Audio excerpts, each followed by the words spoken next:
A faith-based organization has graduated about 22 returned migrants and survivors of trafficking in a skills acquisition program.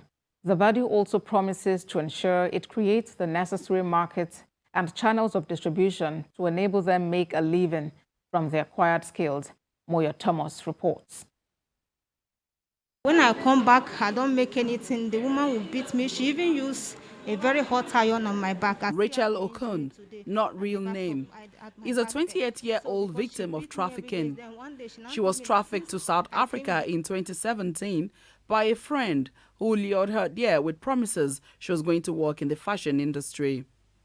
Upon arriving in South Africa, the story changed. So they told us that we'll be going out at night, and South Africa was quite very cold. So they told us that we'll be going out every night to go and hustle in town, that we'll be making money, that the money I'm going to pay them is $24,000 That once I finish paying the $24,000, that they will now give me, because they now collected my passport, that they will now return my passport to me, and then I'll be able to be making my own money. So I now said, okay, because I didn't have any choice, because I'm already there and I have to respect the people that brought me. So I now told them, and I asked the woman, okay, what about the business I'm going to do and the woman that I came here to meet?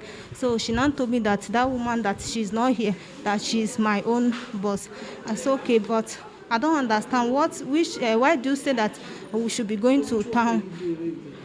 Ma? Which work were you doing? So when we started going to the streets, so I wasn't even able, because the street was very cold. So we used to just stand at the roadside there. Though when I come back, I don't make anything. The woman will beat me. She even used a very hot iron on my back. I still have the injury today at the back of at my back there. So because she beat me every day, then one day she now told me that since I came here and I don't want to work, because other ladies were going to town making money, and when they come, they will now deduct the money from the book for them. As if the nasty experience she describes was not enough, she says she was further sold to another trafficker as she was not bringing in enough revenue.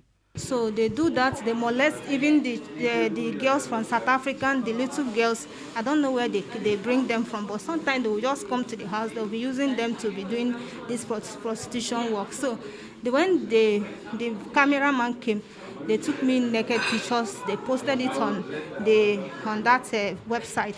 So they were now making call, because when they will look at your pictures, if they like the way you snap your picture, they will now call the phone number that is there. Then they will come direct to the house, and then they will now come and sleep with you and give you amount of money. Then from the amount of money, my boss will now minus the money from my book. After some years in captivity, she was able to escape. She says she found her way to IOM office in South Africa, who processed her travel papers for her to return to Nigeria, after insisting she wanted to return home. But returning home is just the first step for Rachel. She now seeks to be gainfully employed. According to her, she started trading in second-hand clothing from the money she was able to raise, but her stand was demolished and she's back to square one. She's now one of the 22 returnees in this batch that Symbols of Hope has trained on skills and handwork, a gesture she really appreciates. We use this skill now to put up something for myself and also help my family and my children, because they are boys and they are going to school, so I need to support them. So I will use it now. I will start something with it, even if it's not big, but at least even if a little, I can start doing something with it for now and be making money. Empowerment is one aspect of returnee reintegration that requires a lot of input, not just from the government, but also from other stakeholders as well.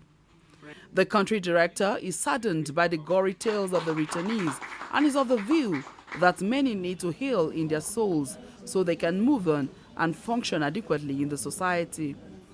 The church feels it is important. This is one neglected aspect. I would be frank to say that even to the government is trying, but much effort needs to be put in place to remember the lives of the returned migrants. In most cases, when they come back, they are left with the injuries on their minds, the trauma they returned with. some of them even physical injuries. So the church is working on not only educating the general public, but providing psychosocial support, mental health support to these returned migrants, and also providing trainings and skills acquisition so as to keep them busy. All this is in the effort to reintegrate them back into the society. He appeals to the government and other organizations to do more for returned migrants and trafficked persons. Symbols of Hope plans to replicate this effort in some other states in Nigeria, the effort that don't just give empowerment, but also hope of a good living to returned migrants. Moya Thomas, TVC News, Abuja.